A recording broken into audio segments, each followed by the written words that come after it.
First of all, thank you, Dr. Jenkins. I was honored and humbled by the invitation that I could share with you what we're doing here in Asia. I would first like to say that um, we could develop these presentations because of Dr. Young's support. I've wanted to do something like this for a long time, and I needed a central figure who could support me in this approach. The approach that we took when we first met in 2008, we were in Kathmandu, and Dr. Young said to me, I want you to teach the principle, and wherever it might be needed, I'd like you to be able to go there and teach. And I said I would be honored and happy to do that. Then I told him, I have one condition for you. He was a little bit surprised and asked what it was. And I said, I want to teach to the audience. I will teach by the book, but not to the book. And I will teach to the audience because they're the ones that have to be inspired by these teachings. And then in Nepal, we decided to put this on national television. And then Honorable Eknath and I sat down and had a serious conversation. It didn't take long, but he said, I have only one condition. When we teach the principle, no one can get angry. I go, whoa, we're teaching tens of millions of people and he doesn't want anybody to get upset and angry. And then he explained why, because he is a member of parliament and he represents really the people. His salary and his responsibility is not to one religion or to one people. So that again, I told him, okay, but I'm going to teach the principle. I'm not going to deviate it, kind of water it down. I will take the challenge of holding on to the principle and reaching out to the audience both at the same time. So this is one of the lectures. The third thing I want to mention before I start is that when Dr. Young emphasized Heavenly Tribal Messiah for us here in Asia, we also struggled with exactly the same things that you are struggling with now. How do you teach the 3-day ceremony? How do you teach the blessing? And how do you, bring people so that they can understand the value of this really special, sacred gift that our true parents have given to us and to all the world? And we realized we can't do it in one lecture. It has to be part of every lecture. So we had to go through and tweak slightly every presentation that we did and said our focus for these presentations is to ultimately conclude with the blessing and get people to do the blessing ceremony. So then we introduced marriage in every area that we can, appropriate to that topic, excuse me, but in every lecture of the divine principle. So let me begin. It's interesting.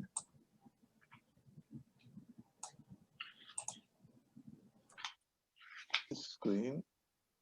Can't do that.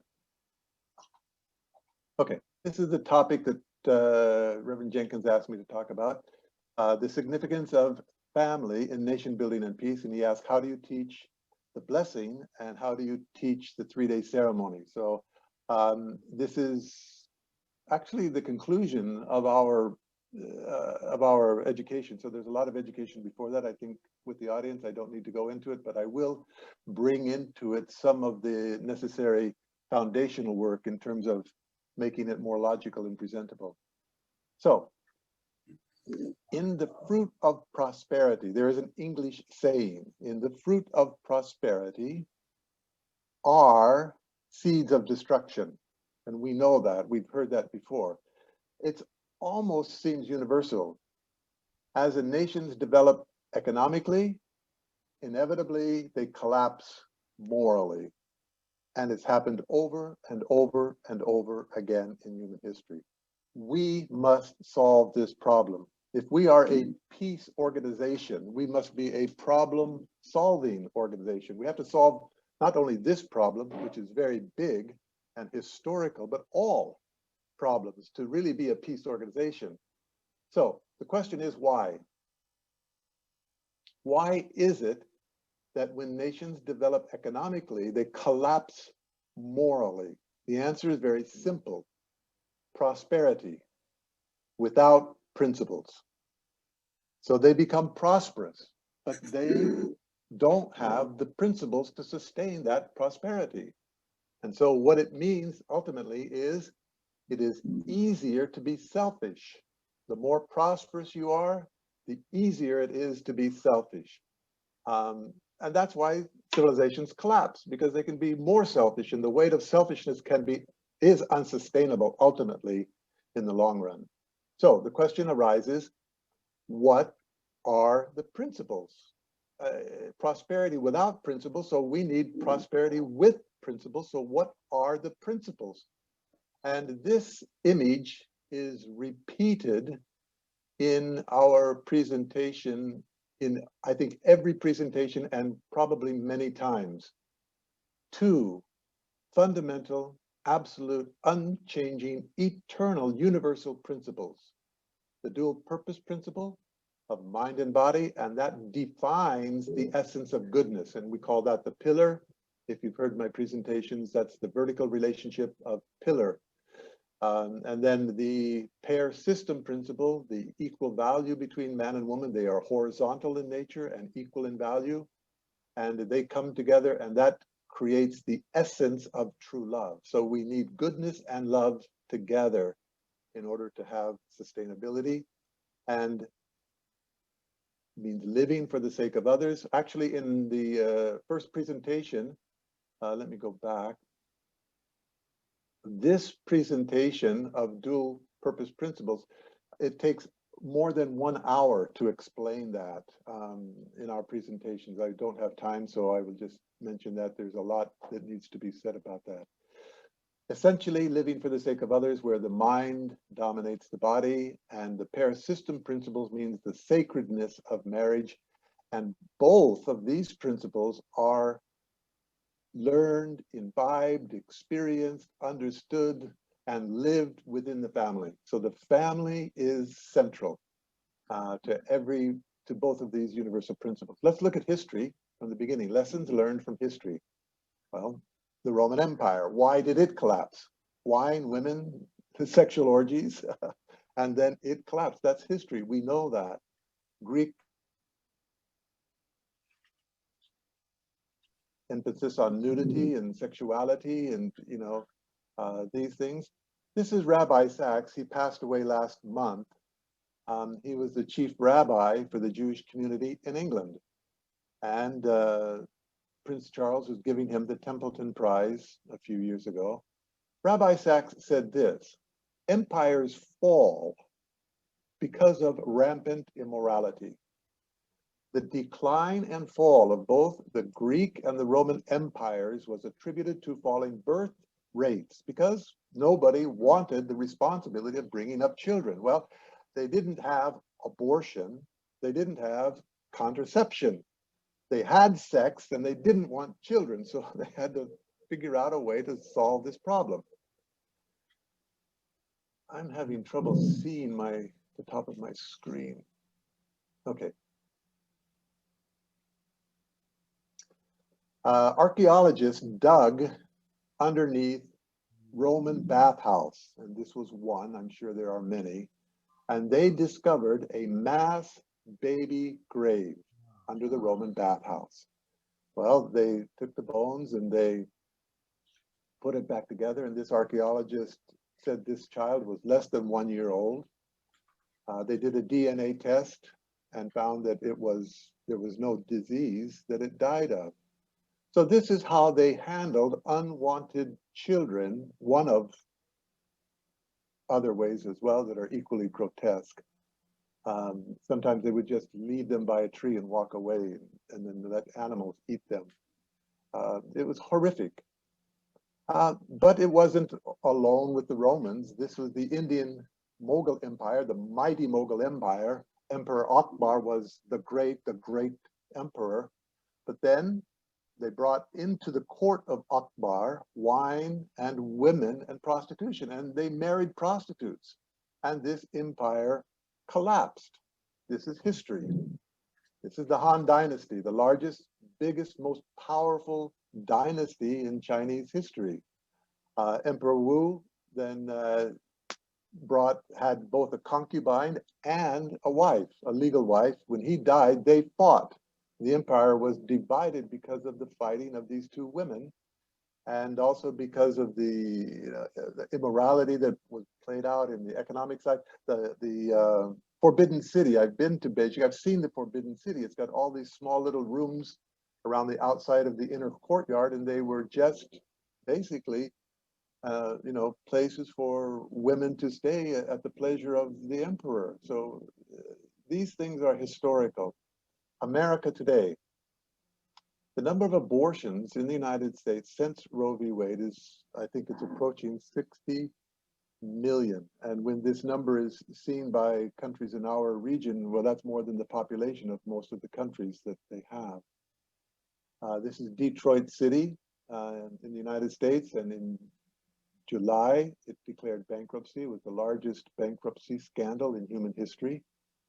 And again, you destroy the family, and then what comes in? Well, crime, violence, sex, single parenthood. These things are unsustainable. These, I looked it up before coming here, the number of bankruptcies in the United States.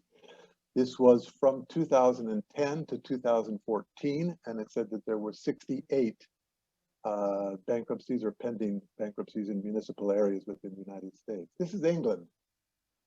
The family breakup cost taxpayers £50 billion a year as we foot the bill for subsidized housing. So these are some of the expenses that are given to the state when the families break down. Subsidized housing, crime rate escalates, and somebody has to pay for that. The police, the prisons, the courts, the jails, those are expensive. Health care costs rise, social care, disrupted education, and the cost is rising. So again, it's a universal problem. It's not attributed to one nation or one culture and not one period of history. So here's the problem in a nutshell. Family breakdown. Two things happen. Number one,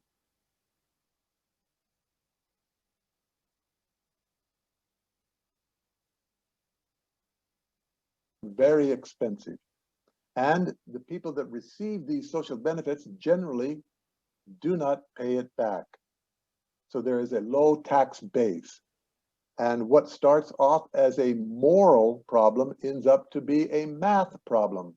And that is called bankruptcy. It's that simple. It's not complicated. And everyone can begin to understand that, especially lawmakers, religious leaders, educators. Everybody says, well, that makes sense. Arnold Toynbee, we've quoted him before, the British historian. This is a quote. He talks about moral decay and decline of civilizations. Of the 21 notable civilizations, 19 perished, not by conquest from without, but by moral decay from within. So this is a big historical problem. We must solve that. Here's the question. How can we build a family-friendly culture that is economically sustainable? This is the genius of our true parents, of father and mother. They solved the problem. Nobody else did. They did. This is amazing. It's so simple. Why are we such optimists and we want to change the world? Because it's easy to do. It's hard to get people's attention, but if we get their attention, then it's very easy to change things. Here's how you do it. 2 words. Celebrate marriage. Let's go back. How do you build a family-friendly culture that is economically sustainable? You celebrate marriage. And people say, well, you've got to explain that a little bit more. And it's very easy. If you celebrate Easter and Christmas, you create a Christian culture. You celebrate Vesak, you create a Buddhist culture. You celebrate Diwali, you create a Hindu culture. You celebrate Eid, you create a Muslim culture. Well, why don't we celebrate marriage? Then we could build a culture that honors marriage. And look at this. All religions celebrate marriage already. So it's not something we're asking them to do that is new or strange. We're just saying, let's just work together. It's that simple. Celebrate marriage together. Because when we celebrate marriage individually, it's kind of like the 1-1-1 marriage, one family, one religion, and one, couple. Well, that's good, and we don't take anything away from that. But let's celebrate marriage at a higher level of society. Let's celebrate marriage beyond religion, because it's already there within our religion. It's a solid foundation to work with. It makes sense. Let's celebrate marriage, and let's choose the best place to do that, because we really want it to be a celebration. Well, here's an example, and everybody will recognize this. Nobody outside of America does, but everybody here will recognize this round building as a square garden. It's called Madison Square Garden. And when Father went there, he decided to have a marriage celebration. He chose the biggest, best venue, and governments should do the same thing. Presidents, prime ministers, mayors, the biggest venue in their city. Choose the best venue. And there's someone here you can't see because the faces are so small. So I'll zoom in on that couple there in the middle. Aha, there they are. World Peace Through Ideal Families, July 1st, 1982. That was our blessing. And then I give a small testimony that is quite honest, that I have 3 brothers, 2 older, 1 younger. They both, all 3 of them have been married and divorced many times. The 2 older brothers are unmarried now because they're just single, and it's going to stay that way. They're in their late 60s. But our marriage, we were married once, we've stayed together, and the only difference is Father Moon's teaching. And this is our family. I should have this is our daughter. She's now a mother. Anyway, I should have that photograph. Why did Father do that? He knew the next day on the front page of the New York Times, my wedding photograph. This is education. The reason Father chose that big venue was to grab the attention of the leaders of the nation of America. If you have the prime minister or president or mayor or councilor or senator attend a blessing, that will be education. You will start to change the culture, which is what we want to do. And Father Moon didn't say there, well, you guys didn't quite get it, so I'll do it again. This is the United Nations in January 2001. And you can see at all the couples came in their native costume. Let's celebrate the diversity of culture. It's a wonderful thing. And on the dais there, let's see who's sitting there. Father and Mother Moon in their costume, and look at the religious leaders behind them. You've got a Buddhist, a Sikh, a Jew, a Native American. Father's trying to change other people's religions? No, he's building on the foundation of religion, because marriage is something already sacred in every religion. This is what he's doing. And he said, okay, let's do it again. And I'll show you how to do it. And I'll go to my hometown in Korea and fill the Olympic Stadium. And Father Moon and Mother Moon are down there as the officiators. Who is in the background? Let's look. We know these people. We've got, a Hindu priest, a Sikh. T.L. Baird is there, the Muslim leader from Yemen. Archbishop Malengo is there. Father Moon is honoring and recognizing religions at the time of the marriage blessing. This is his tradition. Wade Horn wrote this book, and I think it's very true. The state's foremost obligation is to respect, defend, and protect the family, because without it, no state can survive. So we tell the lawmakers, okay, you have certain responsibilities. You've got judicial, executive, legislative. Yes, those are there.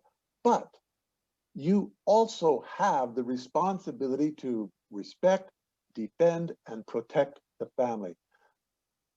It's also in the United Nations Universal Declaration of Human Rights. The family is the natural and fundamental group unit of society. It is entitled to protection by society and the state. And so the lawmakers go, wow, I have another responsibility. Yeah, but it's a good one. It's something that is joyful and fun, and it's not just a burden. Father Moon said this. Many years ago, I said I was looking forward to the day when we could bring an end to the Unification Church. on the foundation of pure love education and true family values worldwide, I inaugurated the Family Federation for World Peace and Unification, July 31, 96, Washington, D.C., the capital of the United States. So Father moved beyond the church to this ecumenical interfaith family federation. Mother has basically renamed it and called it Heavenly Parents Holy Community. Same, I believe, kind of function and purpose. So how do you celebrate marriage? It means we need to do two things we need one, to teach filial piety to young people. And two, we need to teach interfaith marriage festival blessings and hold them for the adult population. Let's look at the first one and see what we are doing. The photographs here are from Asia because, well, this is the audience that we're working with. So Youth and Students for Peace. Father Moon said the most serious social problems are youth problems and family breakdown. Mother Moon launched YSP, which of course we had many youth movements before, decades of work brought them together so that there could be one kind of spearhead. She went to Bangkok, Thailand, the first international launching of YSP at the United Nations Conference Center, the ESCAP Hall, the Economic and Social Commission of the Asia Pacific region. This is the United Nations headquarters for this whole Asia Pacific region. And we went there and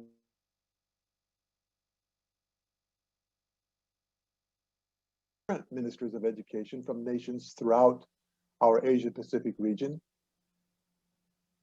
And then the next day, we rented the Impact Arena, the largest indoor stadium in Bangkok.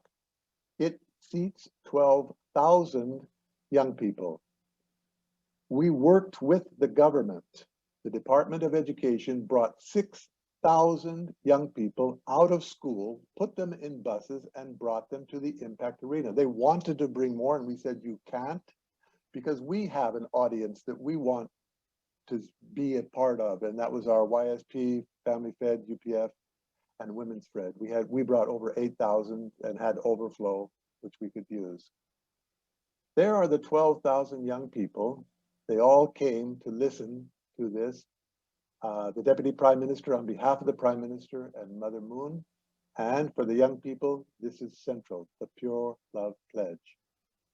Then we took this program and we took it to different parliament buildings, inside the parliament buildings, to launch YSP. This is the Knesset in Israel. This is the parliament building in Jakarta, Indonesia. So we've gone to a Jewish parliament. Now we are in a Muslim parliament.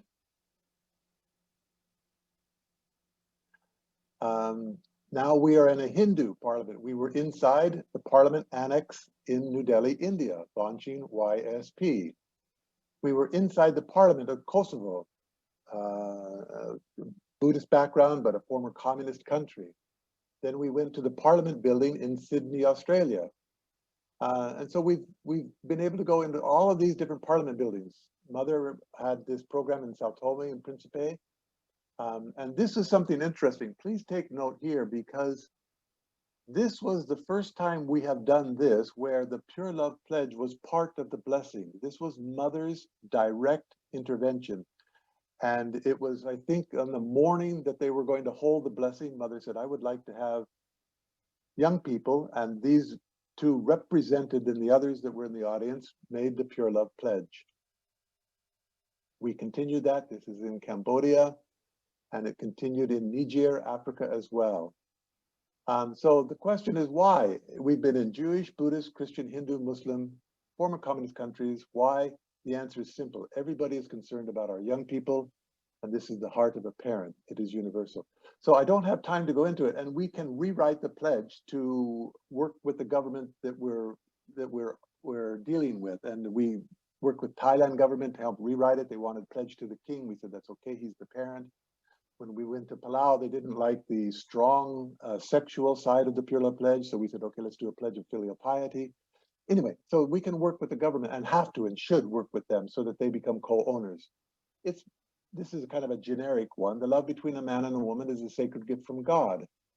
And in Buddhist countries, we can substitute that for heaven because there are certain principles in heavenly realm, the Dharma, we call them, you know, the principles of God.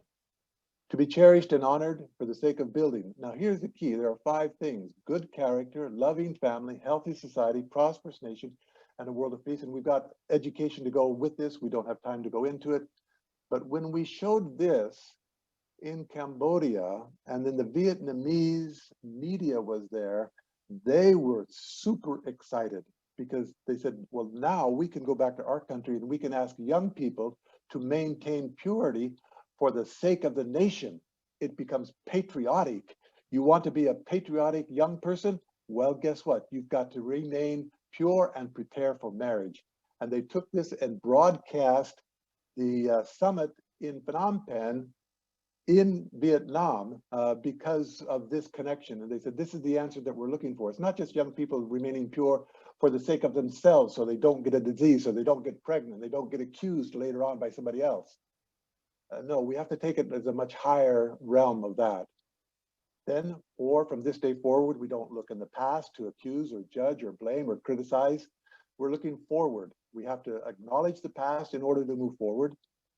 I will pledge to remain pure as the best way to prepare for being faithful in marriage. And that's true. The sociological data backs that up 100%. So help me God, so help me heaven. The second part, to celebrate marriage, we have this Interfaith Peace Marriage Festival. And I tell them this is Father and Mother Moon's mission. And I say, look at this photograph. We've all seen both of these photographs before, but I put them together. And I said, how many people get married twice on the same day? I said, it's hard. I don't know if it was the same day. I think it was, or the next day, or even get married twice. But Father Moon got married in the tuxedo and in the traditional Korean dress. Why? Because they are realizing their marriage is not just for themselves. If they were doing it for themselves, get married once and that's enough. But just this photograph at the time of their blessing shows the mindset of Father and Mother Moon regarding the institution of marriage and connecting it to his life, work, and mission from heaven. Then we just go through the numbers: 36 blessed couples in 1960, 72 blessed couples, 124 blessed couples, 430, 777. And we just really go through it very quickly because they will realize this is a blessing movement that Father is building. 30,000 couples, and then 360,000 couples over 7 years or several years, bringing together religious leaders so that they also can get blessed. Archbishop Malingo was there, George Stallings was there, and then Father Moon built the second largest indoor stadium in Asia, second only to the Tokyo Dome. Why? this man's a marrying man, and they got a big stadium, let's have a big wedding. Then we came to our Asia Pacific Summit in 2008. Mother came there, meeting the Prime Minister, KP Oli. 7 current heads of state came, and it wasn't just a celebration, but we had the heads of state that were there officiate and be part of the blessing ceremony. In the audience were 4,500 people, including 700 mayor couples. Couples means 1,400 people.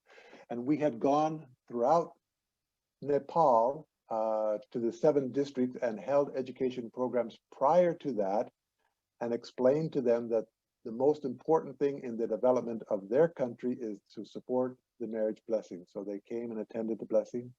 This was the Sao Tome program. This was the Parliament building in Sao Tome. This was the blessed couples that were there. I don't know if you remember or heard the story. These people waited for 5 hours.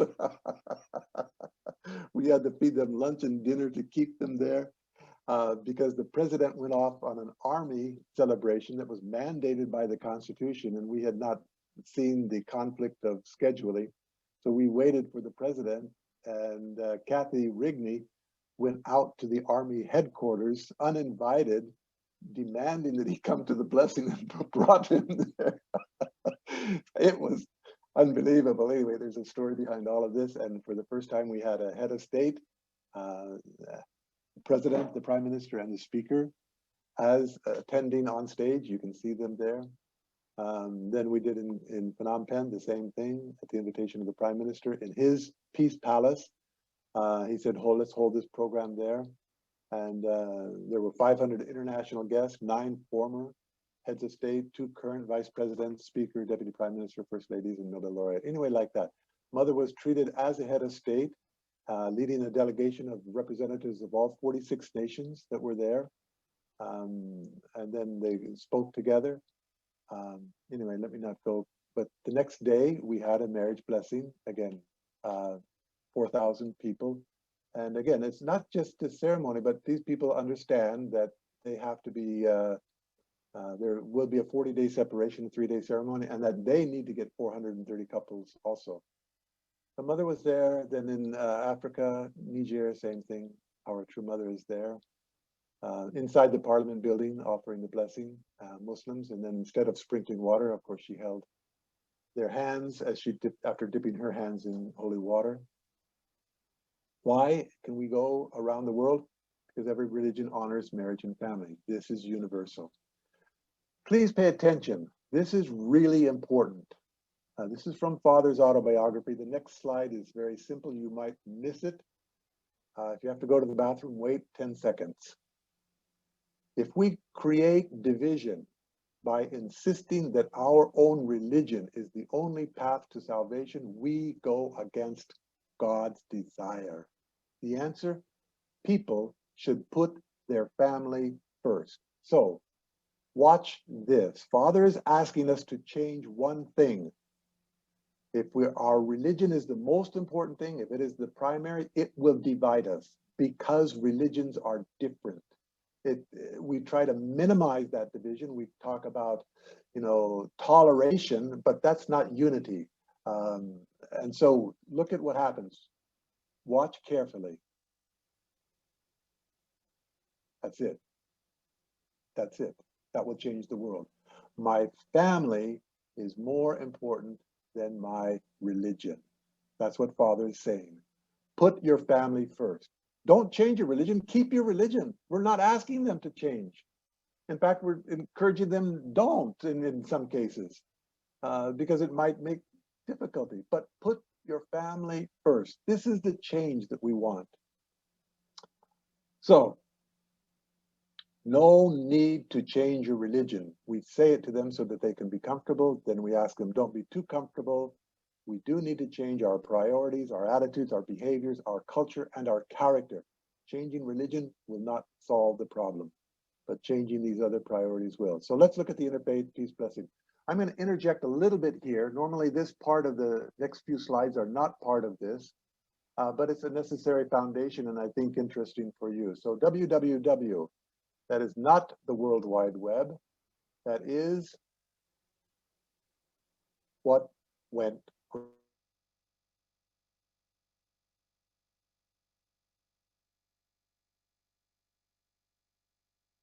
So again, we go back to this slide. They will see this slide 100 times throughout the principal education. So here now we're taking the same slide and applying it to the fall of man. Well, there were 2 elements to the fall.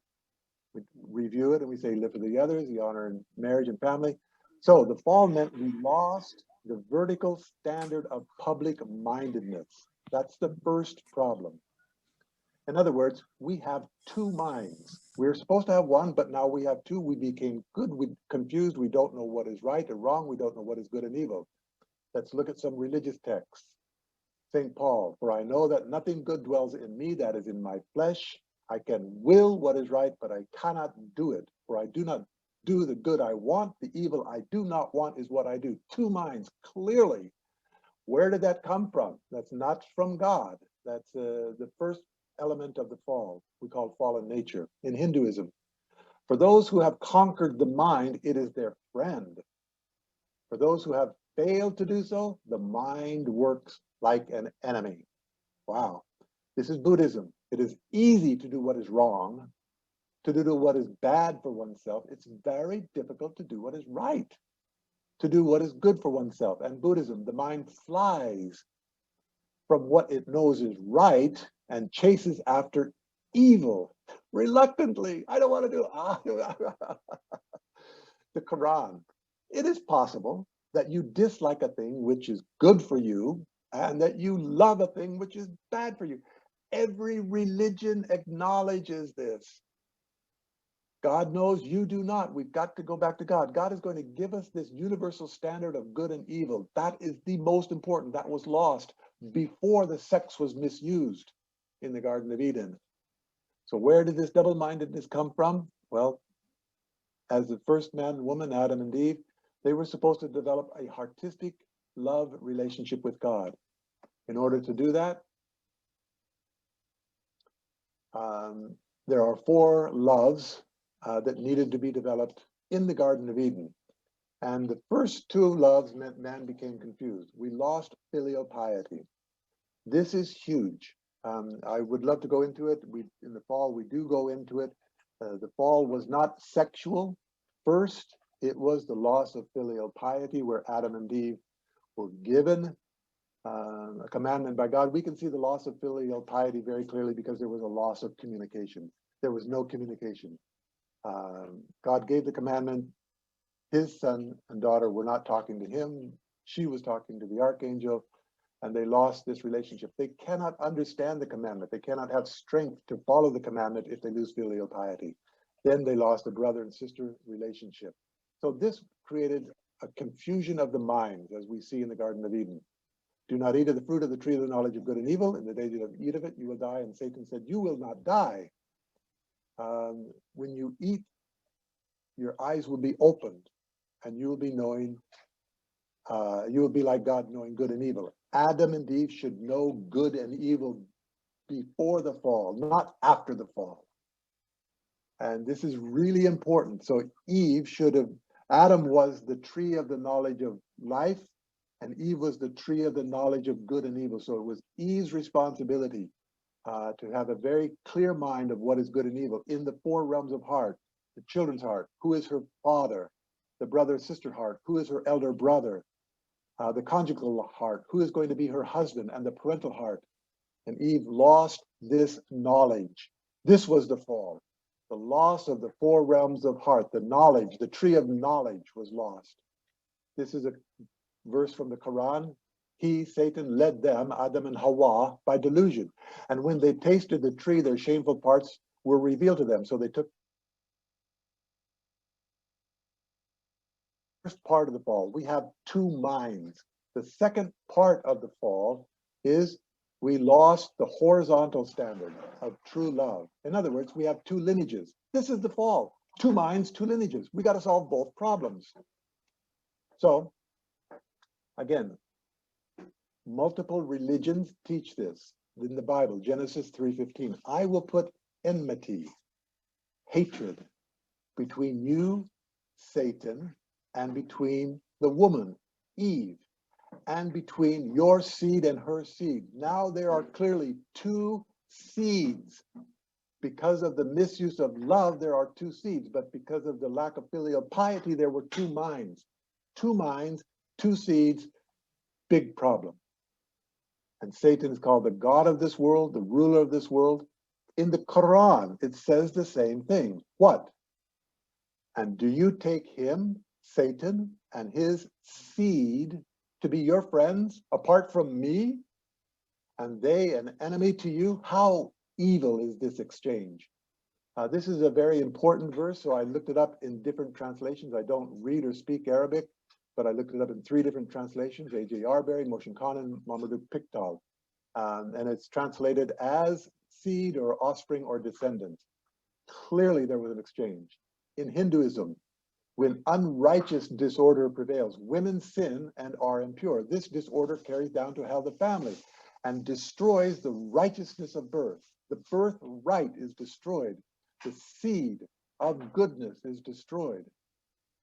According to Buddha, since time immemorial, we have endowed with 2 seeds, avidya, delusion or ignorance, and prajna, wisdom. So again, and the angel Okay, and from the Bible, we know this, the fornication, but it's also talked about in the Quran when Satan tempted them, Adam and Eve, so that he might reveal to them their nakedness, which they had never seen before. Satan did cunningly seduce them.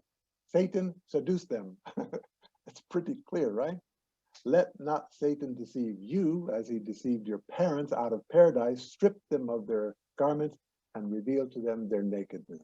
Wow. All right. So then the second part of the fall that created two lineages, well, the conjugal love was defiled. God's lineage was defiled and parental love was lost. So again, we go back to what happened in the Garden of Eden, and we get a more complete picture by looking at through the parameter or the prisms of the four family loves, the four realms of heart. Father said this: every human being is connected to two lineages. One is Satan's lineage, and we are connected to it through the historical line of ancestors. That happened because they had a self-centered consciousness. Whoa, that was the cause, Father, not because of sexual love, a self-centered consciousness. Then what is the other lineage? God's lineage. It is to live not for one's self, but for the sake of the whole. This lineage lives for the sake of others. Do you know what has pained God's heart most, causing him the greatest grief over the longest history since the fall of our first two ancestors? God lost his lineage. And with the loss of his lineage, he lost the right of ownership. Mother said this in her 1993 world tour. If you read the scriptures carefully, you will see that the fall of man involves the loss of Adam's entire family. First, the position of parents was lost, and second, the position of children was lost as Cain murdered Abel. God's blueprint of the ideal family was lost. This is the tragedy. So the four family loves, the ideal was lost, and instead we have this illicit love and the murder within the first family. So I usually try to lighten things up before I go into the actual meaning of the blessing. And I do so by looking at America in the 1950s, when we had a culture that honored marriage and family. And I'll usually sing along with them. I've abbreviated the song. I hope you hear it. You'll recognize the voice. He's called Blue Eyes. And his name is Frank Sinatra.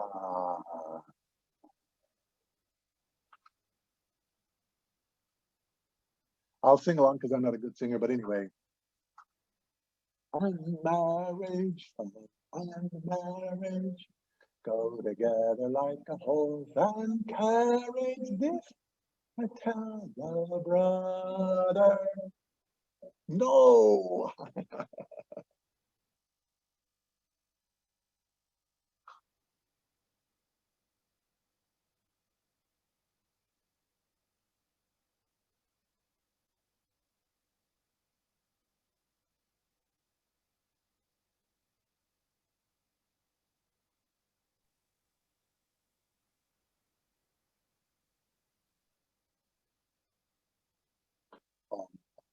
Okay.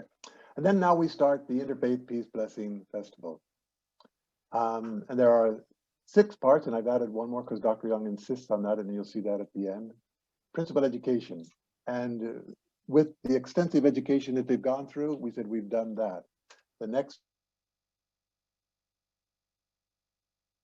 or we can call it a unity and harmony ceremony. And this is a husband and wife share 1 cup of juice together. And the juice that we use, we say is usually grape juice, but you can use orange juice or mango juice or whatever you would like. We use grape juice because, well, they're very sweet, and that's the love between a man and a woman. And it's oftentimes red, which represents really the lineage, the ancestry of a people. And they come in bunches like children and grandchildren. So it's a good symbol for the concept of the love of a man and woman to be renewed. Instead of sharing separate cups together, they share 1 juice cup together. And in this process, the woman will drink first because we are going in restoration in the process of the fall. The woman committed the first mistake, so she needs to take this responsibility. and then her husband drinks the remainder half. And we have couples on stage participating in the ceremony. When we invite people to uh, our live presentations, we usually try to invite them as couples so that we can have this ceremony and prepare them ahead of time so that they realize. As you see, they'll wear their best dress. These are like the saris and the suits for men, and it's really a dignified program. We explain to them through this unity and harmony that it will be a new. It will be the forgiveness of all of your past mistakes, whatever they are. You need to now bury them, forgive each other, and you don't need to bring them up again, but you need to move forward. And then it's a new beginning for your family and for your lineage, including even your ancestors and your children that will come. We can explain to them that this is a unique ceremony for them, that if their children are born after this ceremony, they do not need to go through this ceremony. Then this Interfaith Blessing Festival, we emphasize that it's not just marriage. It is a marriage celebration, but it is marriage for the sake of the nation. We are now taking marriage out of the family level social setting and bringing it into a national social setting. We are building social awareness about the importance of the family. Here we had at the National Stadium in Nepal. Interestingly, here we had too many people come. It seats 70,000 people, so we closed the gates and they broke down the gates to get in. We had to pay for new gates after the ceremony was over. Anyway, in the holy water ceremony, you know this one, where the religious leaders make this condition to work together, to merge water together as one. And if we look at historically, all religions have this ceremony individually. They sprinkle water. The Buddhists have the water purification cups. The Buddhists offer water on the altar because they need to offer something that they have no attachment to. So they have to have an offering. And if you have some attachment to that offering, then that attachment, that selfish attachment, makes that offering impure. It's a wonderful thing. So they choose water. So I can offer this water on the altar. In the Hindus, they went to the Ganga River and at the time of the Hindu festivals, and even in Islam, the Wadu from the Zamzam water, again, they have these ceremonies. So let's work together, again, all religions, and have this water of harmony ceremony.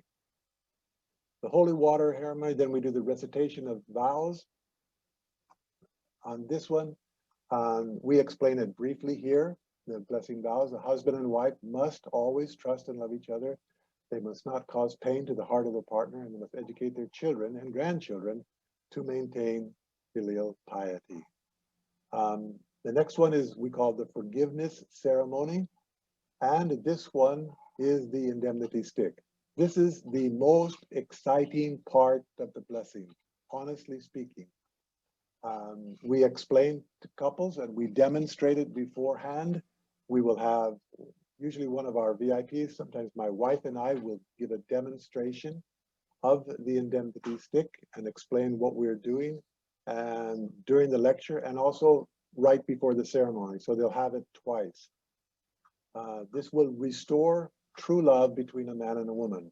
It will bring an end to domestic violence. If you hit your wife in a private setting, that's called domestic violence. And we tell them, shame on you. But this time you'll hit your wife, it's in a public. If you've hit your wife before, this will be the last time. And if you've never hit your wife before, good for you. This will be the first and the last time. You still need to do it. So we will end domestic violence. And then we set up home groups where they work together and it will remove historical resentment. And you can see the smile on the faces as they do this ceremony. We had difficulty because we had only, I think, 6 or 7 sticks and the hesitation of people to come into the audience. So we decided to bring the indemnity stick to the audience. So we ended up getting 100 indemnity sticks and then at the right time, pass it through the audience and let them just line by line, row by row, everybody gets a chance. And it was a wonderful time. We pass on to our children and descendants either the solution or the problem, so we can choose. If we indemnify the resentment between love and a man and woman now, then we can change the course of history for ourselves, for our children, and for our ancestors. Through this ceremony, we pass on the solution. We indemnify the past and bequeath the model of forgiveness and true love to our descendants. And that's it. And they participate. And usually when this happens, everybody takes out their cell phones and starts taking photographs of the couples that are there. It's a wonderfully liberating experience, and you can feel spirit world is liberated at the same time. The next, the 40-day separation period. Why 40 days? The answer is very simple. It's based on the number 4, which is the foundational unit, the 4-position foundation between God, husband, wife, and children. That's the foundation for the number 4. The number 10 is based on the 3 stages of growth, and within each of those 3 stages, there are 3 levels, and you add all of that together, and then it becomes 9. The number of perfection, or the returning number where you can then re-begin or restart. So there are 10 levels. So the math is simple. 4 represents the family, 10 represents perfection or a new beginning, and so 4 times 10. Well, what are they supposed to do during this 40 days? No sexual relationship for 40 days, sexual fasting. And we put it very clearly to them. And then we said, this is going to be your situation for the next 40 days. Do not look, do not eat the apple. No relationship for 40 days. And maybe one of them is sad and the others, I don't know anyway. But then we explain what is happening here. In these 40 days, you are going to set a period of sexual self-control, sexual purification. You must represent your ancestors. So the men need to represent all of the men, women, all of the women, all of our ancestors, not only of our lineage, but really of the histories of our nations. So you must live together as brother and sister. Focus on your relationship with God that Adam and Eve should have done in the Garden of Eden. And then prepare to be a new blessed couple. And when they understand this is actually the 40-day separation is the hardest part. If a couple will do the 40 days, they'll easily do the 3-day. The 3-day ceremony is not a big thing. It's actually very simple. Just explain it and they will do it. But then if they understand the meaning of what they are doing, and we can explain it more, then we can go through it together happily. We emphasize this because we get out a calendar, we print out a commitment paper that they can sign together as a couple if they are there, and we do the math for them as well so that it becomes very clear. This was the last one that we did in Bangkok when we had a live audience, so I just left the numbers here. And we tell them, you can't start today because we don't know what you did last night. Everybody laughs and they're okay. So you can only start tomorrow. So in that case, it's Monday. Our program ends on Sunday. So that next day was Monday, January 13th, 2020. And we've done the math for you, 40 days, February, Friday, the 21st. Then you are finished with your 40-day separation period. So we make it as clear as we can, give the reasons and the rationale. We said during that time, we suggest that you get one or both of these books and read them together. Father's autobiography and Mother's memoir. They're excellent, excellent reading materials. Then the next part is the 3-day ceremony. To explain this, I need to go back a little bit. I'm going to go a little bit over an hour, maybe 10 minutes more if I may. And this part of the first part of this lecture we've already given before in the previous lecture. Keep going. Okay, thank you, Reverend Jenkins. But I'll give it here because it's a foundational for what needs to be explained here. When we look at this, if there had been no fall, then our first ancestors, Adam and Eve, would have grown. They would have received the marriage blessing at the top of the growth stage. They would have joined together and become one with God, not only for the remainder of their life on earth, but for eternity. Sadly, that didn't happen. The fall of man took place. So instead of that, we lost the path to God, and our first ancestors became fallen ancestors. So the beginning point of restoration now is animal sacrifice. And let's look at what happened in the Bible. It talks about Abraham's sacrifice. We can look at that and use this as an example. And we joke with them and we say, imagine you're a farmer living off the land and you've got a herd of cows. And you've got the one on the left is an old cow, no milk. Soon it's going to die. Might even be sick. You're not sure. And you've got the other cow, the one on the right, healthy, strong, lots of milk, good lineage. Which cow do you offer? Sometimes people say the one on the left. And I say, well, that's right. That's convenient, it's practical, it makes sense. I mean, yeah, that's a common thought. That's true. But if you choose the one on the right, the healthy young cow, that's inconvenient, impractical, unreasonable. Why? That makes no sense at all. So we have to explain it to them. What is happening here? If we choose this cow, then my self-interest is part of that offering, and that will defile the offering, and God can't use it. So look at the Bible. When Abraham made his animal sacrifice, 3 years young, unblemished, the most precious thing that he had, it was a sacrifice. And this is what God wants. God does not want a dead cow. That's not the purpose of the sacrifice. The purpose is that my heart can grow. And the only way my heart grows is if I make a sacrifice. Father Moon said this, when sacrificing for others allows our heart to grow. And that was the foundational stage of the beginning of restoration, the animal sacrifice. Our hearts need to grow. Without sacrifice, love is not love. If we love God, then we must make this sacrifice. That's why Abraham was chosen, is because he took the most precious offering that he had and made it as a sacrifice. That's why Jesus' sacrifice is acceptable to God, his most precious offering. Father said this, the basis of love is the heart that sacrifices everything for the sake of others. The reason parental love is true love. Parents are willing to give everything to their children. And when they have given everything, they want to give more. This is the standard of heart that we are trying to restore. It's not conditional, it's heartistic. So that's the first stage, the foundation stage. Now we need to restore the 3 levels of formation, growth, and completion. We know from the principle, again, this is earlier, this is the age of law, the age of faith, and the age of attendance.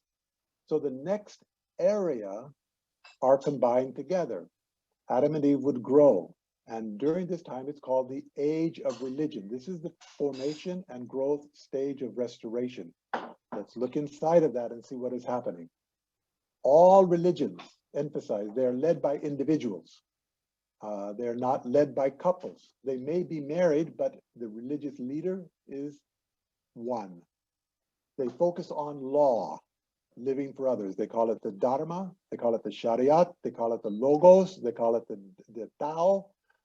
They have different names, but all religions have a legal system or a law-based structure. They emphasize faith, and keeping purity is very much part of each of them. We can go through the scriptures, we don't have them here.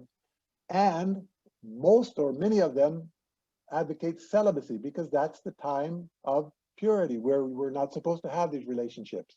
Of course, if everybody is celibate, then there would be no children. So anyway, within this is there. So that is the age of religion. It combines the formation and growth stage together. On that, then blessing should come. And that is called the age of attendance.